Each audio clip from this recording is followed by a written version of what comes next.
তাইওয়ানের সার্বভৌমত্ব ইস্যুতে যুক্তরাষ্ট্র চীন উত্তেজনা চরম আকার ধারণ করেছে। সবশেষ তাইওয়ানকে বাইডেন প্রশাসনের $57 কোটি সামরিক সহায়তার অনুমোদন এই উত্তেজনার পারদ আরও বাড়িয়ে দিয়েছে।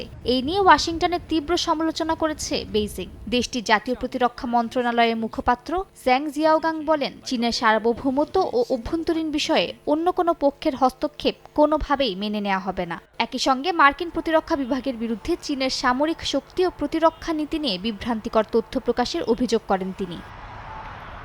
সম্প্রতি পেন্টাগন চীনের প্রতিরক্ষা ব্যবস্থা নিয়ে 182 পৃষ্ঠার একটি প্রতিবেদন প্রকাশ করেছে। এই প্রতিবেদনে বেইজিংয়ের সামরিক বাজেট, দুর্নীতি, পররাষ্ট্রনীতি নিয়ে বিভিন্ন তথ্য প্রকাশ করা হয়। এসব কার্যকলাপের মধ্য দিয়ে যুক্তরাষ্ট্র কেবল নিজের সামরিক সক্ষমতা উন্নয়নের অজুহাত খুঁজছে বলে অভিযোগ চীনের। জিয়াওগাং বলেন, চীন শান্তিপূর্ণ উন্নয়নে বিশ্বাসী এবং পরাশক্তি হিসেবে আন্তর্জাতিক দায়িত্ব পালন করে থাকে। অন্যদিকে যুক্তরাষ্ট্র একতরফা আধিপত্য বজায় রাখতে সামরিক শক্তির ব্যবহারের পাশাপাশি বিভিন্ন দেশে দেশে সরকার পতনের বিপ্লব উস্কে দিচ্ছে বলেও অভিযোগ করেন তিনি। বলেন, ইরাক, আফগানিস্তান ও সিরিয়ায় যুক্তরাষ্ট্রের সম্পৃক্ততার কারণেই হাজার হাজার বেসামরিক নাগরিক মারা গেছে।